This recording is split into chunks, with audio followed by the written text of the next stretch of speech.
us. Okay. Well, good morning. It's probably 10:30 a.m. on Thursday, February 20th, 2020. I'm Kalinda Lee, Vice President for Historical Interpretation and Community Partnerships at the Atlanta History Center. And I'm here with Sue Verhoff, Director of the AHC's Oral History Program, conducting an oral history with Ruth Wall. Ms. Wall has graciously agreed to be interviewed as part of the Atlanta History Center's partnership with the Inman Park Neighborhood Association. Thank you for being here this morning. Glad to be here. Wonderful. Well, let's begin at the beginning of your relationship with Inman Park and tell us a little bit about what first brought you to the area. Well, my husband and I lived in Washington, D.C., where I was Executive Associate to the Dean of Engineering at George Washington University, in charge of all the international programs that we had. And he decided that he thought he wanted to move south. He was born in Atlanta, and he got a job with Department of Commerce. And so he wanted to move to Atlanta. So he just told me one day, I'm leaving, I'm going to Atlanta. And I said, oh, well, thank you very much. We'll see whether I join you or not. And I ended up joining him. And thank goodness I did. I just love Inman Park. We went through it wasn't Easter, it was the fall. And the trees were magnificent. They were just gorgeous colors. And I said, oh my goodness, this is my neighborhood. Now that was in '78, which is not like it is today, as you know. But we lived on Capitol Hill in D.C. next to the subway station. I said, I have to live near MARTA station in a Victorian neighborhood.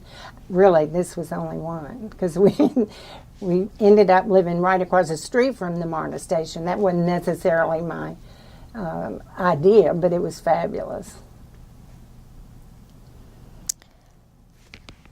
So when your husband's job brought you all to Atlanta, did he have an inclination, since he was the native Atlantan, did he have any reflections on Inman Park or any... No, he didn't know anything about it. He wanted to go to Sandy Springs. And he got a realtor from Sandy Springs, and I said, I'm not moving to Sandy Springs. And I said, I'm not going. And he said, well, you have to go at least. You know, we got this realtor here. So I said, okay, and I got in the back seat. And I wouldn't get out when they got to the house. So I had to go back to D.C. at the time, so he found the realtor of I don't know how he found her, the realtor for Inman Park, and found the house that we lived in. It wasn't on the market. It was a doctor and his wife that were getting a divorce, and it needed a lot of restoration, so we didn't mind doing that. So he found this house, and we just both fell in love with it, and we bought it, 146 Hurt Street in Inman Park. It was the 8,000 square foot Victorian house. Excuse me.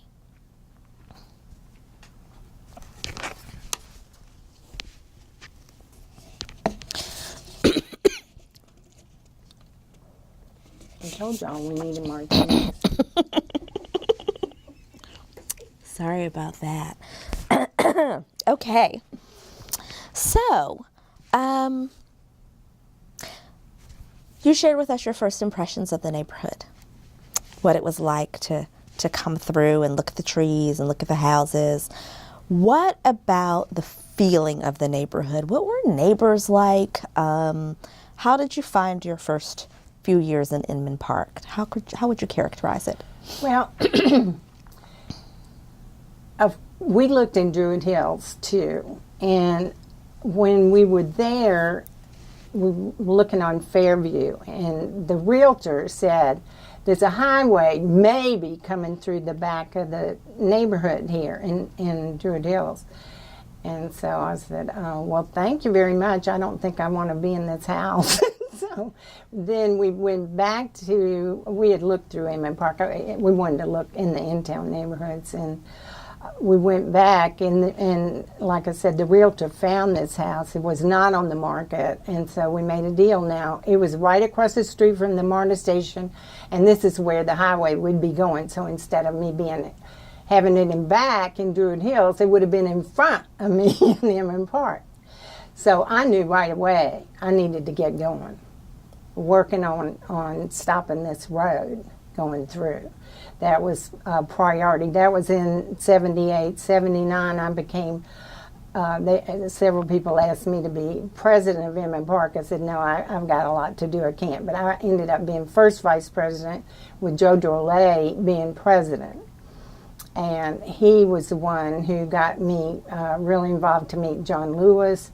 And then several attorneys from Virginia Highland called me and said, we've got to go meet. This is when Andy Young was running for mayor. Ruth, we've got to go talk to him and get him to commit to be against the road. And of course, we did meet with him. We had lunch with him. Oh, sure, I'm going to be against the road. I'm going to be against the road. And so we felt really good about it. And then, of course, once he got in office, they convinced him, Jimmy Carter et al., to be for the road. So it was really funny. They called me one day because I knew a lot of his people because I'd been working for him. We had parties for him. And they called me and said, now, we've come up with a plan for the highway. We want to have it presented at your house. And can you get all the neighbors together? I mean, all the neighborhoods, because we were with Canla Park and Druid Hills, we were trying to get involved. I forget where they showed up. But we probably had 150 at my house. And he comes in with his entourage. He came in a helicopter in front of my house. He landed in the MARTA parking lot. And they just came across the street, came in, did their presentation. And then one of the guys from Canla Park said, "You're nothing but a whore." Because he had changed his mind and he wanted this major highway coming through our neighborhood. And so I ran in the back. No, I was not. But I mean, that was it. That was war. So we knew that we had something that we had to deal with right away. And that was in 81. And then Caution was formed in 82. Meanwhile, in that 81 year, I think it was true, I knew I was concerned about politics. I knew we had to end up, getting a lot of people in that were no-road politicians. And so I started having, this was just Emmons Park at this time, 81, 82. We had luncheons and cocktail parties for the legislative wives. At that time, they came into town, they had nothing to do. And so we could entertain them. And we did. And then we also had people that would go down and lobby at the Capitol with goodies. We'd have brownies, or we call them the Caution cookies or whatever we had to hand out, just to be present down there. At that time, we weren't doing too much lobbying. We were just having a presence.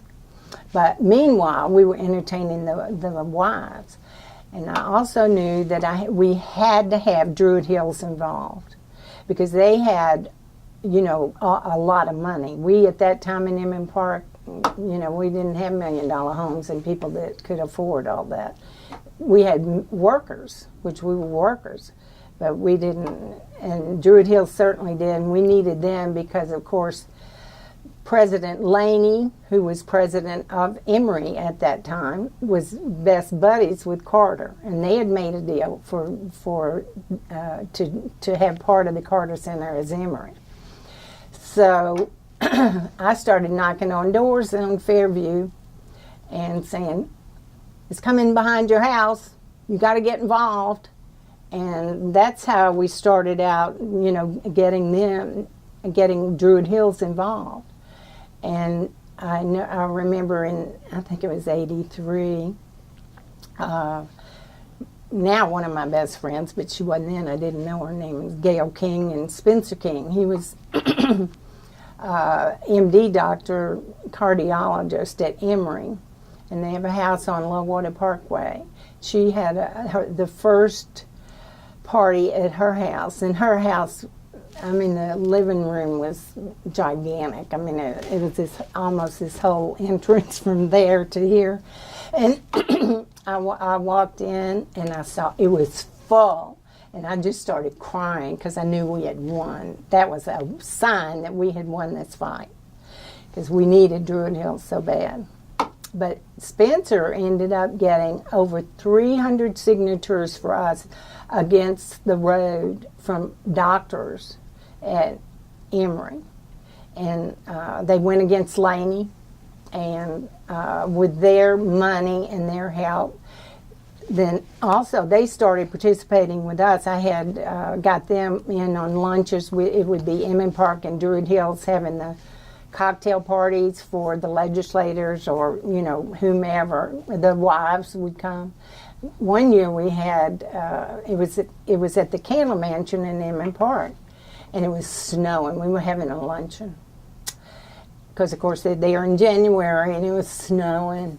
So I said, "Oh my goodness," because we'd have cars or buses, not buses. We'd have nice limousines to go pick them up, and we couldn't get them to go because of the snow. Well, I said, "Oh Lord, we're not going to be able to have anybody here." And honey, we were there, and the wives came on Marta, and in their furs, y'all. It was hilarious. I mean, we must have had 25 people. They all rode on Marta down, and they were from all over Georgia. The governor's wife was the one who led them. So that was Joe Frank Harris, I think, at that time, Miss Joe Frank. So that was a fabulous time. And then so we continued having those, and I think it made a difference. We ended up electing over 67 no-road politicians in our road fight. And, of course, John Lewis, my baby, he was always with us. That was the funny thing when Jimmy Carter, John worked for Jimmy Carter. And he went to Washington with Carter when Carter was president. And when Jimmy Carter wanted this highway through, our horrible neighborhood, he called John on the phone. And John was on city council at that time. And Bill Campbell had just been elected from our neighborhood. I got him to move in the neighborhood and got him to run for city council, and he was good friends with John. I think they shared an office actually. But Jimmy Carter called John Lewis and kept him on the phone all night long, saying, you worked for me. You really need to support me instead of the neighborhood. And John, no, all night long. Jimmy was so upset with John. And then poor Bill Campbell, like I said, he was a first-year council person, and here the ex-president of the United States calls him up and gives him a hard time about supporting him. But he stayed with us, and both of them, voted on council to be against the road. So we, of course, had to have a big party for him and thank him profusely. But John is always, and Bill Campbell did too. He stayed with us. But we ended up electing 67 politicians, and we elected Ulysses Collins, who ended up being Chief Justice of the Supreme Court. I always said we had to get somebody in the Supreme Court in case we had to go back, because we were constantly in lawsuits and fighting and going to court all the time. So that worked out real well. But it's been a saga, that's for sure. And we had legal fights. We were always in court. We'd win some, lose some. What another interesting thing about this, the people, see, I was Caution was a 501c3, so they couldn't really do political work. So, which was fine with me because I like to work on my own anyway. So, I was. I mean, I wasn't the only one doing it. A lot of people were helping me, but it wasn't. We couldn't say Caution was doing this. And so what we would do is just have all these parties for all these politicians, and they stayed with us, throughout the whole fight. But one thing is that it's funny, we always had to have a good time. And most of our, not most, but a lot of our Caution gang, the presidents and all, we all Sagittarians. And so we always have a Sagittarian party every year. And because you have to have fun in the middle of all this. I mean, there was a lot of chaos. There was stress and strain. First thing we do in the morning, get it, and the paper would come at 5:30. I'd go out there and get it off of the porch and read the obituary section, because all of our stuff was always in the obituary section. And so I'd call Gail Waldorf, who was vice president, Richard at that time was president. And we'd look at the paper and figure out what we need to do that day, and we'd call Richard on the phone, and Heather would say, "He's in the shower, Ruth." And I'd say, "Well, get him out of the shower. We have to talk to him right now." And this happened all the time, but we're all still real good friends. And so it was fun, but it was worth it, because look what we have now. We saved a bunch of neighborhoods in the process, because Old Fourth Ward would have been destroyed, Emmett Park would have been, Candle Park would have been, and Druid Hills, part of Druid Hills would have had the highway going through there to Ponce de Leon. So the Olmsted Parks would have been destroyed. So we feel good about that.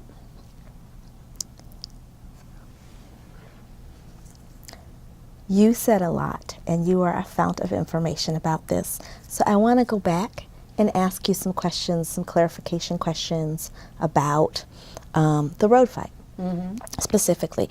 So just to clarify exactly what it was, can you talk about, I know that you came to the neighborhood and this was on the table, so you were immediately pulled into the conversation in the fray. What was your understanding about exactly what was planned had the road gone through? So, for example, what you were fighting about was this plan. Well, it was a major highway going directly from the airport to Ponce de Leon through all of our neighborhoods. Old Fourth Ward would have been destroyed. We would have been destroyed. Emmett Park would have been destroyed. Wouldn't have been anything like this. A four-lane highway going through. And then Candle Park, and then, like I said, Druid Hills and Olmsted Parks. And that's why, I mean, we ended up having 4,000 or 5,000 volunteers. I mean, it was major what happened. And all the neighborhoods, and we didn't have social media, any of this. We had to get on the phone and call people, or knock on doors, pass out flyers, raise hell, whatever. And we'd always do that. So, and look at what happened. I'm sure you've interviewed, I don't know, Danny Feig. Well, he's not in town now, but anyway, the Road Busters. You need to get them. They were not part of the Caution, but we coordinated things with them. And they were the ones who, when DOT decided they cut down trees in Shadyside Park, and they parked an old car there and stayed, and it was snowing and everything when they came to cut down trees. And Roadbusters, with John Lewis leading the fray, just said, we're not going to do this. And they sat down there and protested. And then I wasn't part of that at all. I was there, but I didn't participate. They had people in the trees, and they started cutting down the trees and, putting them in the paddy wagons. I mean, this got serious. And we had to go, get them out of jail, and we just did everything. It was a 24-hour event most of the time. I mean, we slept some, and I didn't have any children, but we were talking about it coming over here. All the kids, a lot of the kids are in politics right now. Look at John Ossoff. That's Richard Ossoff and Heather Fenton's son. He grew up in Emmett Park, and he's running for Senate right now. Brilliant man. And then Kathy Bradshaw's 2 children are in it. Gail Waldorf's daughter is back in Washington with Lucy, and her chief of staff. I mean, it's really interesting how many kids are now involved in politics because they were all there with us all the time. So you had a number of kind of city planning,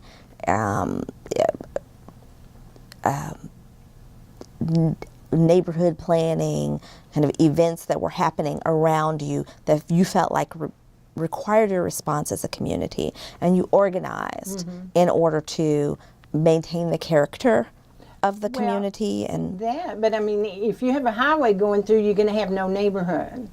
So we did. They did downzone our neighborhood. It had been apartments, houses, like my house. I don't know whether my house necessarily was broken into apartments, but a lot of our big houses were, 4 or 5 apartments in them. So we were in the process of renovating and getting it back together and downzoning because it had gone to a commercial use. So that all was going on. I wasn't in that because I had over 300 parties at my house. Now this is over a 10-year period, but we were busy doing other things. But there were people in the neighborhoods, both in Druid Hills, Emmett Park, and Candle Park, that were working on that. I just, I wasn't doing that. I was concentrating on parties and getting people elected because that's who makes the decisions. So it was critical to me to get those people in there, and I'm still doing that today. We've had, since I've been back after we sold our house. My husband moved to Biloxi. He's always saying he's moving, and I have to stay. I had to stay here after he left. In 2001, we sold our big house, and I bought a triplex. And I was doing the John Lewis sculpture piece. That was thanking him for all he's done, for everything he did for us, and that took 9 years to do that because we had lawsuits about that. We had to, fight Jimmy Carter. He didn't want it in the place we wanted it, which had been designated for us after the road fight and after the settlement agreement. There was a triangle in front of the Carter Center that Jimmy didn't want. And so our negotiators, Al Caproni and Kathy Bradshaw, said, well, we'll take that. We want to have water, access to water and electricity for the triangle. And so initially when we talked, it was a 4th of July party. I said, well, we got to decide what we're going to do, and John was there. So I went over to John and I said, we want to honor you because you were so instrumental in stopping this road and saving our neighborhoods. We have this triangle, we have water access, we have electrical access. Who do you want to do something for you? And so he said, let me think about it. So he called me, I guess, a couple of months later and said, I want Thornton Dial to do it. So I said, fine. I didn't know him, but this other friend of mine knew him and knew his agent. She said, I'll work with you and I'll go with you to meet Thornton, but I am not dealing with that agent. So I said, fine. I didn't know who he was, so I said, okay. But anyway, then Jimmy Carter, when we decided that we were going to have Thornton Dial, or John did, there was a book of his work. And so I took it over to the Carter Center and met with the executive director. And so she said, well, I'll talk to Jimmy about it. They made me, Freedom Park Conservancy made me do this. I didn't want to do it. But anyway, so she said, I'll take it in and talk to the president. I said, well, fine.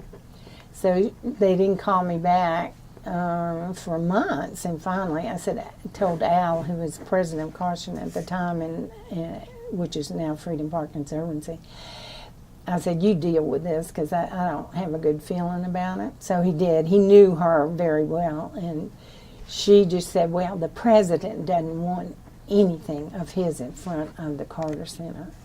And so I about had a nitty fit. But our DOT representative called me on the phone, and he said, Ruth, I have good news and bad news. I said, what? He said, well, you can't put it in front of the Carter Center where you had the triangle designated for you all, but you can have it anywhere you want to in Freedom Park. And I said, oh gosh, well. So that's why we had to move it. It was going to be right in that triangle and access. So we had to wait and, decide what to do. Actually, they had done a master plan, and the entrance to Freedom Park was going to be right there at Ponce de Leon, and which is now the intersection of John Lewis Freedom Parkway.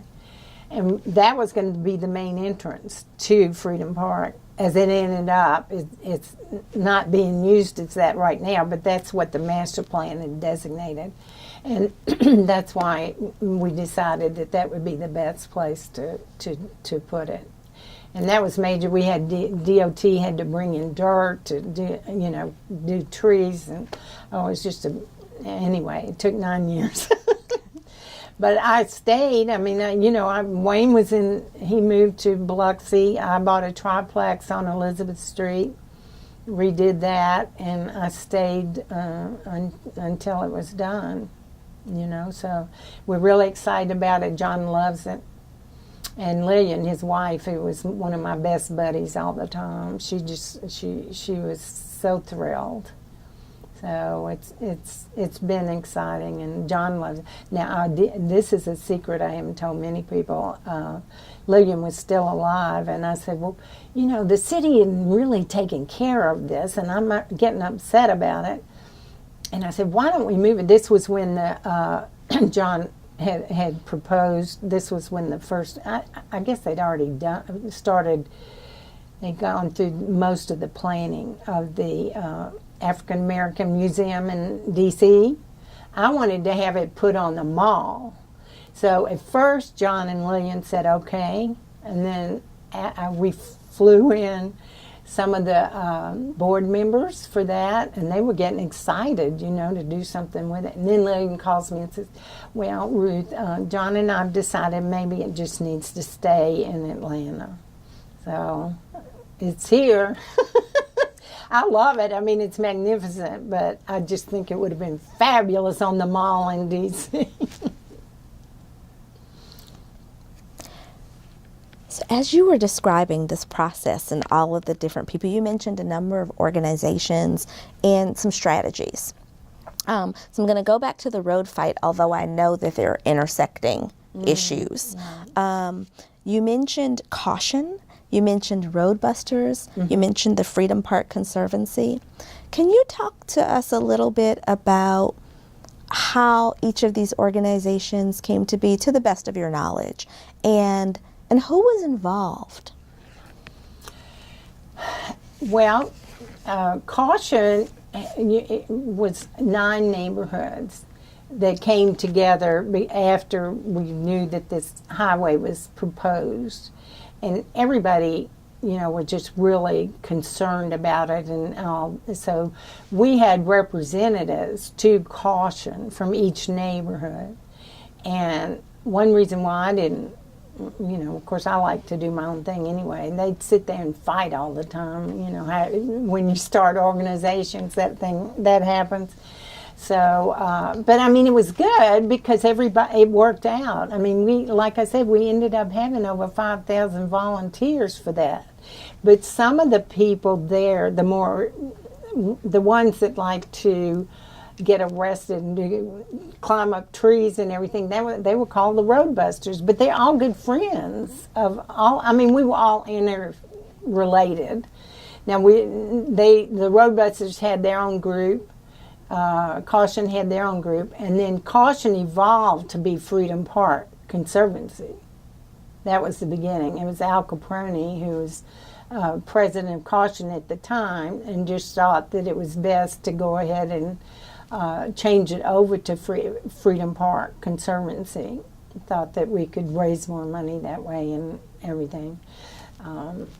I get mad at him because it should have remained Caution Freedom Park, but we kid a lot. Al's my best buddy too, so.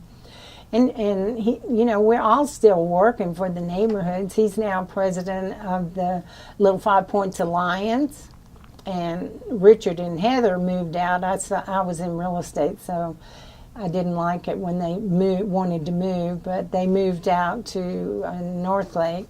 And I sold them a house on Lake up there. And I said, we're going to extend the zip code 30307 up there. They said, okay. But, we're all still real close. We had a Sagittarius party just this last December.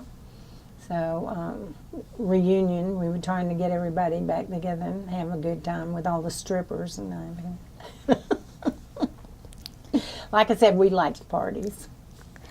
So if I'm following, there were a number of issues that were of concern to the community. A number of different entities were formed to specifically focus on each of those issues, but there were intersecting people, or people who were involved in and out. Well, like road busters, if they wanted to do something, they'd let us know so, we could be there to help them out or be part of the group.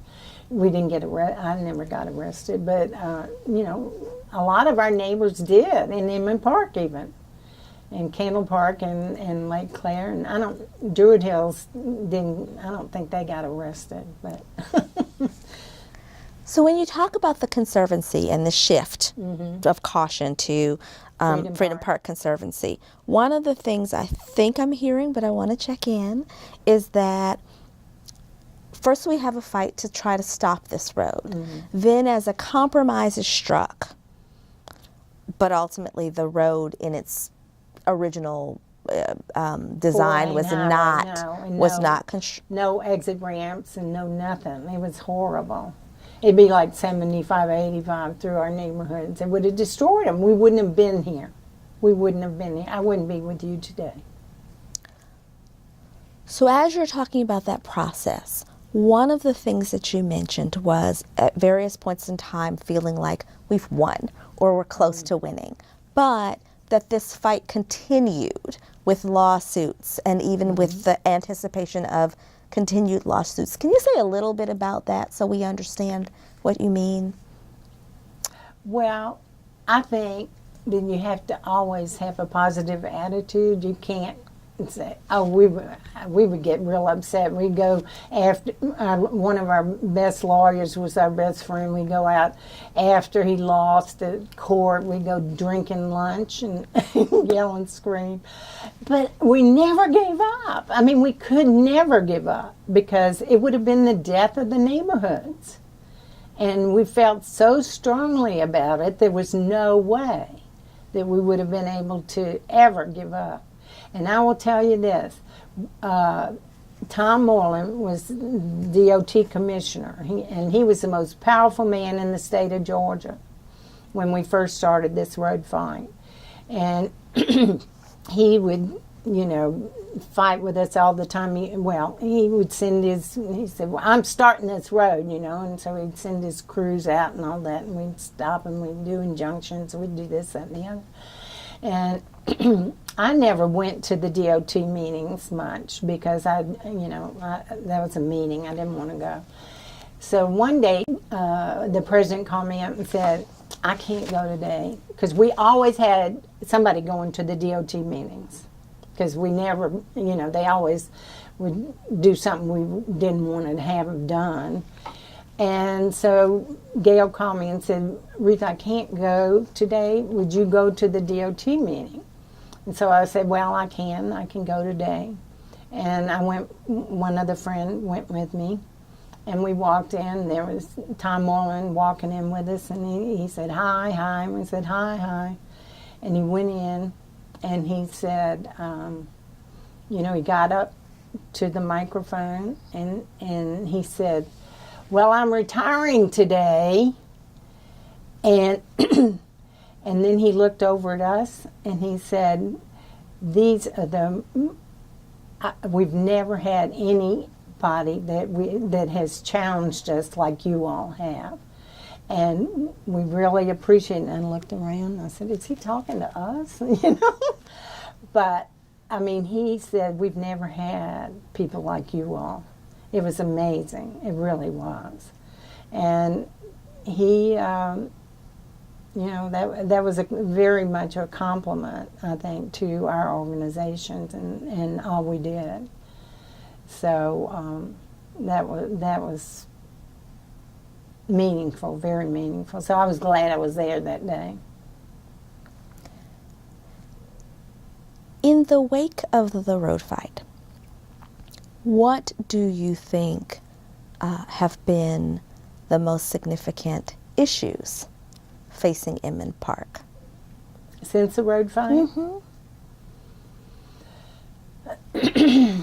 Well, there's always something going on. We have encroachments happening. We are on the register. We do have historic zoning, but we have politicians that have gotten in there that are trying to change things and let things sneak by. And so we're constantly having, to deal with that. And we have parties for new politicians and new council people, and we just had dinner with the president of council last week. We're constantly working on new people coming in. If these people don't do what we think they need to do for Inman Park or other neighborhoods, we just say we'll find somebody else to run. But just like yesterday, we were down at the Capitol working on and trying to get. We have a historic trolley barn. I don't know whether you've seen it, but we want to get tax exempt status, and Fulton County's failed us, and last year the bill we had going through the legislature didn't work, so we said we were going to do it again. And yesterday we've got Nan Orrick, who's a fabulous senator, and our representative. Both of them were just fabulous and got it through the first subcommittee yesterday, and to have it come up as a bill to be able to do and have tax exempt status. And I think everybody was in a state of shock. But that's what you have to do, and we continually have to do things like that. And we have restaurants that want to serve liquor, and they don't care to come to get a license, or the license is not renewed, and they still serve liquor. We're constantly vigilant, and you have to be. But that's why you have to have good politicians in. And my theme of this is you have to have them on speed dial. So I gather very clearly from this interview thus far that an area of major focus for you is thinking about how you make change by being politically involved, by supporting candidates who come to your aid or whose ear at least you can get, and by 24 hours a day, and by being really clear in maybe repudiating isn't too harsh a term, those who are not speaking to your interest. And you mentioned a few names.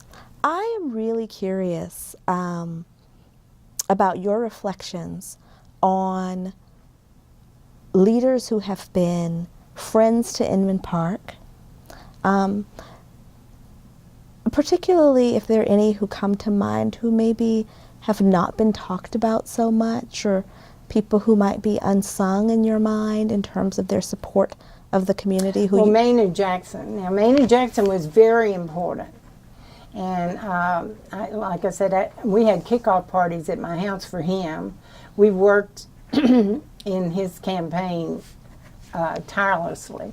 I think we had over 100 parties throughout the in-town neighborhoods for him. And we would call Monac the Maynard in-town neighborhood. I forget what it was, but it was called Monac. And we had, huge. I probably worked 24 hours a day on that for that man. He was so fabulous, and I'm sorry I haven't brought him up. I mean, he's my mayor. He's fabulous. He was wonderful, and we would talk every morning on the phone. He was an early riser, and so we would communicate and to figure out what he was going to, what parties he was going to do and what he wasn't going to do. And he was so wonderful, so wonderful, and it's just really a shame that we didn't have him. We only had him that one term. He said, he told me, he said, the doctors have said I'm just not going to make it, and so I can only do one term. But he was the one that really was instrumental. He got in there, and the first thing he did, they called me on the phone and said, Ruth, you got to come down. We're going to have a resolution. We're introducing the resolution to stop the road. And I said, well, I didn't mean y'all had to do it the first council person time meeting. And they said, get down here, get down here. And he did. I mean, and of course, he got everybody to sign that. He went to ARC to remove the road from the ARC commitments. And y'all didn't want me to have my little book, but I sent him a outline with Richard Ossoff, who was our caution president at the time, what he needed to do. I'm telling Maynard what to do, so I sent it to him, and he called me up and he said, all right, I got it. Y'all better come, though. Y'all have to come to the meeting. And we did, and he got everything done, even without my information. But he was wonderful. I mean, he was a man of the people, and he loved Atlanta. He loved Inman Park. We tried to get him to, the Candler Mansion in Atlanta, I had it on the market, and so I said, why don't we make this be the mayor's mansion? And he said, that'd be great with me. You just have to raise the money. we didn't accomplish that, but he wanted to move to Inman Park. John Lewis did too. But anyway, no, Maynard was my mayor.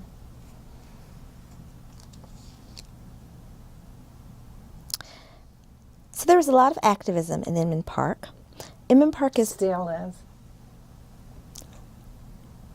And Inman Park is also known as a site of celebration. Mm-hmm. You talked about throwing parties for politicians. There definitely seems to be an air of celebration, a kind of jovial spirit.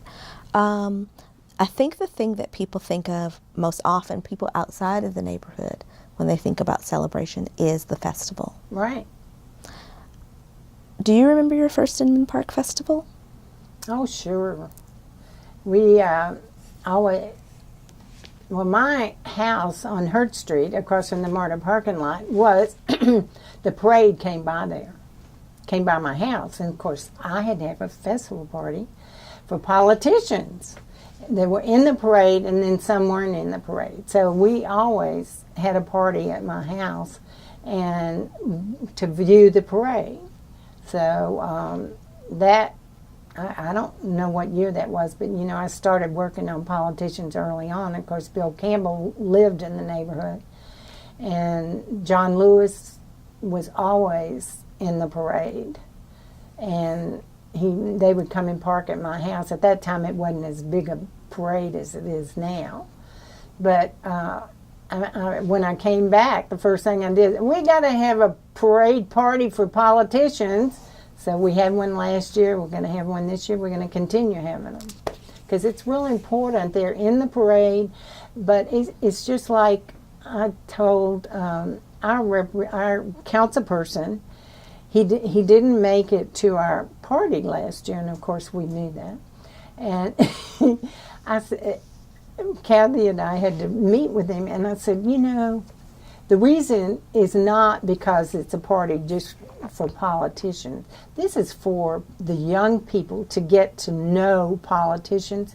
I said, when we were having the road fight, our voter turnout was 89%. We would have politicians from all over the city come to our meetings because we had such high voter turnout. Now we're at 50%. This is ridiculous. We need to get Emmons Park up again and be in the 80% voter turnout. So with you coming, people want to meet you. The young people, we had young people at the party that did come just to meet him, and John Lewis, of course. And I said, and then you didn't show up. So you've got, you got to train these guys to do the right thing because it helps them, but it helps us too. And we need to have people that go out to vote, especially now.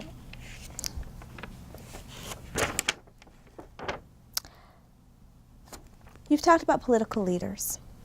Before we leave this conversation about leadership, I want to note that you've also dropped a lot of names of people who have been grassroots activists or lend themselves to your efforts in other kinds of ways.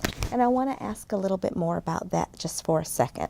Who do you think has been really key over the last 40-some odd years that you've been associated with Emmons Park in making change at a grassroots neighborhood level? You mean somebody specifically in our neighborhood? Yes. Well, we have a lot of exceptional leaders, and I think you've met most of them. Of course, I said Richard Ossoff, who John Ossoff's running now. We've had Kathy Bradshaw. We've had Al Caproni. Sally Dorn was involved for years. I mean, we just had really, really sharp leaders that were involved in all the political aspects of caution and our road fight. So we've been very lucky to be able to have the leadership that we've had, and then also in the other neighborhoods because we all work together. And I think we're very fortunate. Emmons Park has always been Joe Dorley. I mean, my goodness, he's been president several times, and he's still working hard on tax issues and other things. I mean, our gang that started out as road fighters are still working hard. Like I said, Al Caproni's president of Little Five Points Alliance. Richard, they moved out of the neighborhood, but he's still involved in neighborhood issues. We bring him in, so, and Joe Dorley certainly is, and Kathy is, and, everybody that we've been dealing with all these years is still there. As people move out of the neighborhood who've been historically very involved and new people move in, do you sense that there's a same level of grassroots leadership and involvement? What does leadership in Emmons Park look like now? How's it evolving? I think it's different. We had a real goal. I mean, it was an urgency. They were gonna tear our neighborhoods up. So, of course, we had 24-hour action, man. We were ready. And I think we have problems now, and we do have great leadership in our neighborhoods, and in Emmons Park in particular, now too, but they're just different issues, and it's not as urgent a matter as we had. But that doesn't mean that we don't have good leadership. I mean, we do. And Beverly, poor thing, she gets a call from me every day about what we need to do today, So she's fabulous. And Christy and other people that are on officers are doing an outstanding job. It's just a different time and different issues. What do you think is the most urgent issue for Emmons Park right now? That's complicated because, of course, you're asking me, the one that gets the politicians in there. That's what we need to do because to me, urgent is voting. I'm very, very concerned about that. So to me, that's what I'm looking at and working on. I think it's critical to get people interested in politics and urgency of situation, even if they're, voting for the wrong person. I will have to tell you this. I missed this one. When we first started all this, I guess it was I think it was in 80. We were so concerned because Druid Hills wasn't doing anything, and I was getting ready to go knock on doors over there. And so I said, we need to have somebody that can represent Emmons Park that can deal with Emory. And his name was Dusty Miller. He was an admiral in the Navy. And he moved into the neighborhood. The realtor that we used brought him over to look at my house because we had done a lot of work on it. So she was showing him around, he and his wife. And so I knew them. They bought a house on Elizabeth Street. And so I said, well, let's get him to be president. He would be good because he could go deal with Emory and this, that, and the other. Well, he got in there, and we saw him on TV one time with, I think it was Jimmy Carter, and he was up there in support of the road. And I called up Richard, and I said, we've got to get rid of him. There's no way we can have him as president of Emmons Park being for the road. So they had to sit down and talk to him and get rid of him. And his wife they just moved out of the neighborhood when I moved back in, and they lived across the street. And Regina, I'm in a carriage house in her backyard, and she said they still talk about. The wife is always saying Ruth had Dusty fired. So it was funny, but that's how committed we all were. So the neighborhood looks very different now than it did in 1978. Well, we fought the road from 80 to 90, so in that whole time it had some transition. I ended up selling my house on Hurd Street for $1 million. I bought it for $72,000. I guess we put about $250,000 into it totally. But now, the houses are $2 and $3 million more. And when I sold the Candle Mansion, I think, and that was in 85, I think it sold for $400,000. So things have really changed a lot. There's no doubt about it. And I don't know. I assume that we could get people up and at them at 5 in the morning to go do road fight stuff. I don't know, but I think we could if we had a threat like we did to destroy the neighborhoods. I think we could do it again with our gang in now. How do you feel about the changes that are visible in the neighborhood, the development that has happened, the not just increase in property values, but the kind of shift socioeconomically of the neighborhood? Well, I always have a story, and when I bought the house, the triplex on Elizabeth Street. It overlooked the Meade property that's on, it was on Austin Avenue in the back. It was about 27 acres. And Meade, we had worked really closely with Meade, particularly at festival time, to have parking over there.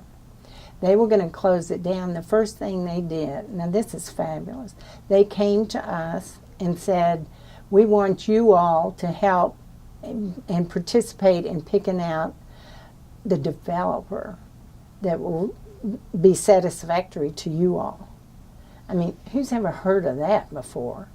So, of course, we organized a little group, and we met at Danny Fikes right there at the site. He had, his business office was right there. There were about 10 or 12 of us on the committee that were interviewing different developers. And we ended up with the one that we had.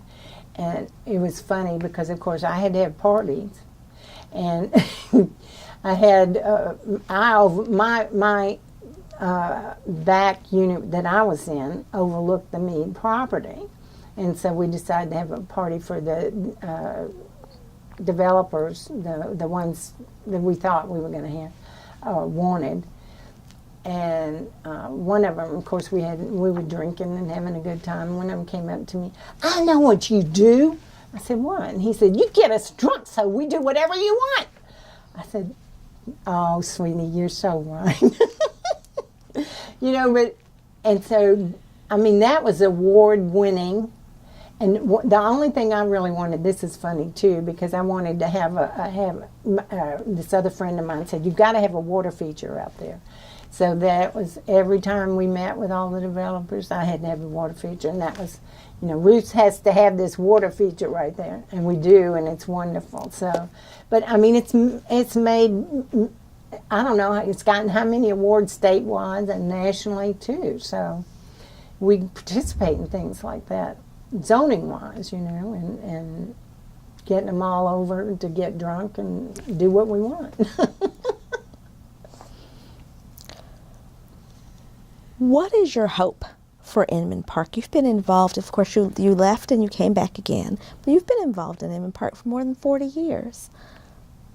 What do you see for the next 40 years? What would be your heart's desire for the community? To get voting up to 90%. I mean, it's critical for not just Inman Park, but for the city of Atlanta and for the state of Georgia and the United States. I've been, you know, politically very involved forever, and so that's important to me. And I think that if you can get good politicians in, then you can help, of course, your neighborhood, your city, and the state. And I just think it's critical. And we've been so fortunate to have like Maynard and Bill as mayor, and John Lewis has just been unbelievable, as you know. I mean, he's not just our baby, he's everybody's baby. And we're just so fortunate to be able to have him.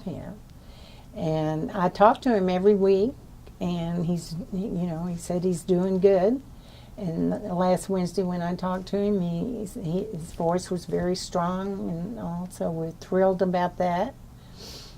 And that's my hope for Inman Park, that we can continue having outstanding political leaders. So you made reference during this interview to some things that you brought with you, and I think some facts and ideas that you wanted to share during the course of this interview. So I want to make time for that now. Are there other things that you'd like to talk about that you were not asked, or anything that you'd even like to show us? Well, I just brought my book of the road fight so I could recall. I'm almost, 80 years old, so thought I might need a little help, but because you were such a good questioner, I was able to get through it, I think. I think you got me to cover most everything. I really appreciate it, and thank you very much. You're welcome in Emmett Park, and certainly at our parties anytime. Thank you very much. I will be coming. You'll be running for mayor next. Will you sign up today? I mentioned in my intro that I'm here with a couple of colleagues, and before we close, I'd like to ask if they have questions that they'd like to pose as well. I think I'm good. I think I'm good. I almost want to just say, I don't know. No, I think I'm good. Everybody's good because you're a magnificent storyteller. Oh, thank you very much. Thank Appreciate you. it. Thank you. Thank you so much.